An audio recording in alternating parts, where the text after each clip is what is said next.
Remember, a Hallmark card will best express your perfect taste, your thoughtfulness.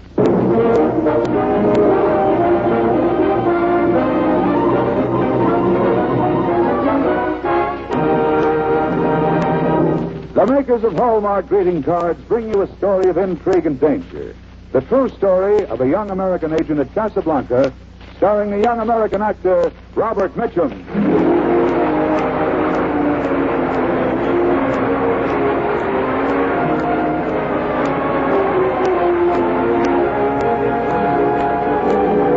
For more than a third of a century, quality has been a habit with the makers of Hallmark cards. They have the pride of craftsmen in their name, Hallmark, Hallmark. That's why Hallmark cards are the kind of cards you can be proud to send, proud to receive. So when you want to send the very finest, look on the back for those three identifying words, a Hallmark card. Those three words, a Hallmark card, are your assurance of finest quality. They tell your friends you cared enough to send the very best. To be doubly sure, always look in the back of the card you choose for those three identifying words, a Hallmark card. Now to preside over our program this evening, here's our regular master of ceremonies, the young Broadway actor and producer, Richard Calmer.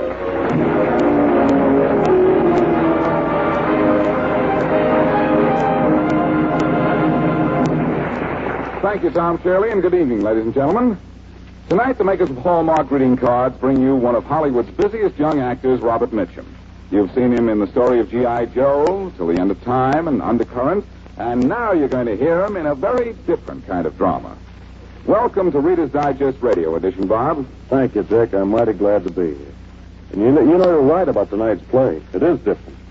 And it has the same high quality that we always find in Hallmark greeting cards. And in your acting, Bob.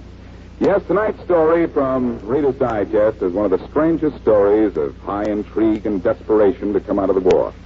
Top secret stuff in a world of blackout and suspicion when a false step meant the fate of the Navy or maybe the entire war. The makers of Hallmark greeting cards present Robert Mitchum in We Were Expecting You at Dakar.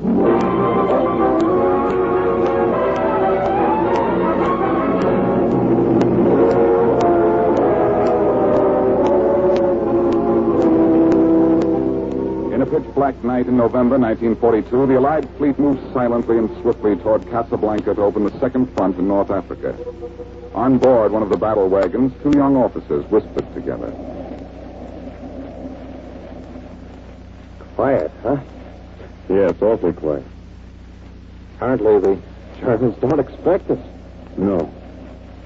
You think there's anything fishy about this quietness? No, I think we're going to slip right into Casablanca without any trouble. Wonder where the German U-boats are. Why aren't they after us? Because they're a long way to the east of us. I know. They're expecting us at Dakar. The young naval officer who said that had good reason to believe the Germans expected us at Dakar, because he was one of the men who had led the Germans to think that that was where we would strike. This is his story. It starts much earlier when he was in Washington assigned to naval intelligence. One day he was summoned to the Office of Strategic Services where Colonel William Donovan himself spoke to him. You're Donald Custer, eh? Yes, sir. They tell me you're smart. I'm sorry. Sorry? Why? Well, that'd mean you had some work for me to do. You are smart. And I'm lazy, too, sir. Yes. You haven't even heard what the job is, and yet you don't want it. Why? Well, if your office is getting out, it's going to be dangerous, sir. And you're afraid of danger? I'm scared to death. Good. If you weren't afraid of danger, you'd be foolhardy and bungle the whole thing. As it is, I'm afraid you'll have to give up trying to get out of it, Custer. All right, sir, but you can't blame a guy for trying. Not at all. I wouldn't like this assignment myself. What is the assignment, sir? We're going to take you out of that uniform, Custer. From now on, you dress in civies. Every dark cloud has a silver lining. Well, you're still in the Navy, but nobody's to know that. You're going on a payroll of the State Department. You'll be a vice consul. Yes, sir? Where? In Casablanca. Casablanca? That's in Africa, isn't it, sir? Yes. Now, listen carefully, Costa, because we can't write any of this down. There's a German armistice commission in Casablanca enforcing the terms the Germans imposed on the French in 1940. Officially, that's their job, and they're doing it. All too well. But they have another job. Espionage? Espionage. They're trying to find out anything and everything that they can. But one thing particularly. The Germans want to know, and the German Armistice Commission in Casablanca is trying to learn where we'll invade.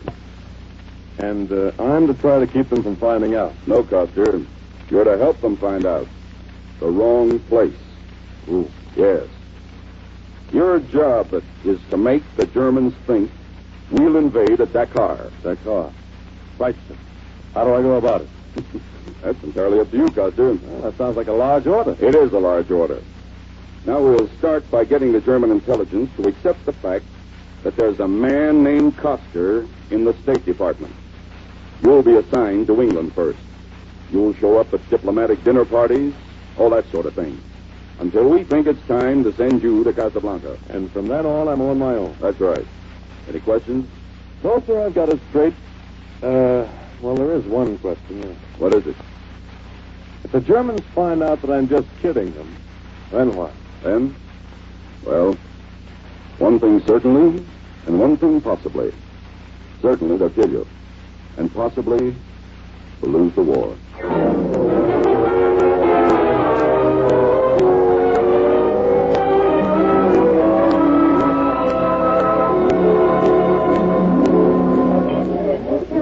Mr. Costa? What? Oh, hello, Evelyn. Nice party, isn't it? Yes, it is. You know, it's amazing to me how you people in London manage to keep up your spirits. Nonsense. The privations are good for the waistline. I hear you're leaving London. Who told you that? Shouldn't I know? Oh, I suppose it's all right for you to know. Yes, I'm leaving tomorrow. For Casablanca? Who told you that? Nobody. And why did you pick on Casablanca? Just a hope I have. Yes? Yes. I have a friend there. I'm afraid he's in a Vichyite concentration camp. That's too bad. Now, if someone were going to Casablanca... Which I am not. All right, but if you were, I wish you'd look up my friend and try to help him. I would, if I were going there. His name is Freddie. Freddie Werfel. He's Austrian. Too bad I'm not going there. Yes, isn't it? Excuse me, Evelyn, I think you promised me this dance. Of course. You'll excuse me, Mr. Costa. Certainly. Goodbye, and when you get to where you're going, look up Freddie Werfel. How about that? Oh, Costa, you seem to have the pip. Hello, Sir Henry. I have got the pip. The willies, we call it back home. Well, come on into the library and tell me about it. Gladly.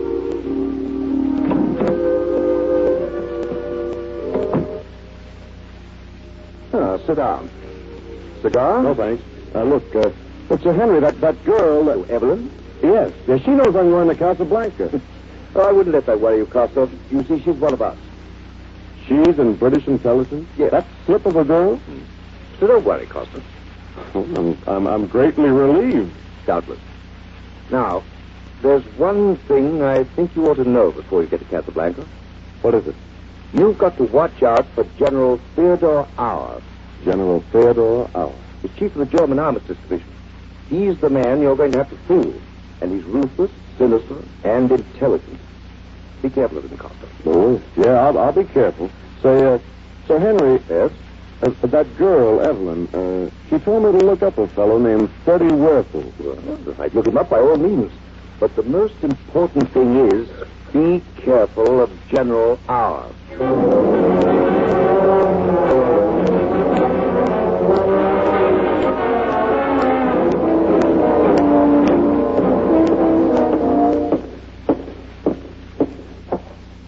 General Auer. Yes, Fritz? A new American vice consul has arrived in Casablanca this afternoon. His name? Costa. Donald Costa. Here's his record. Donald Costa. Yes. 28 years old. Advertising agency executive before the war. Received a commission in the Navy. But then got out of it and became an employee of the State Department. Has been in London. Ja, Herr General. It is from London that he comes. Yes. The question about Mr. Donald Costa, Fritz, is this. Did he use influence to get out of uniform? Or did the Americans take him out of uniform to fool us? What has he done since he arrived?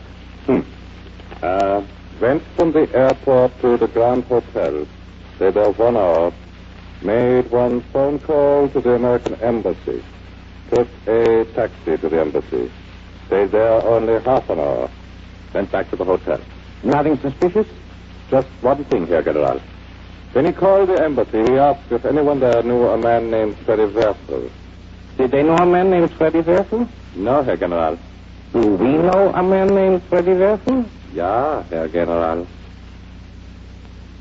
He is Austrian. He is in one of our camps. Release him. Bring him to me. I can use Freddy Werfel.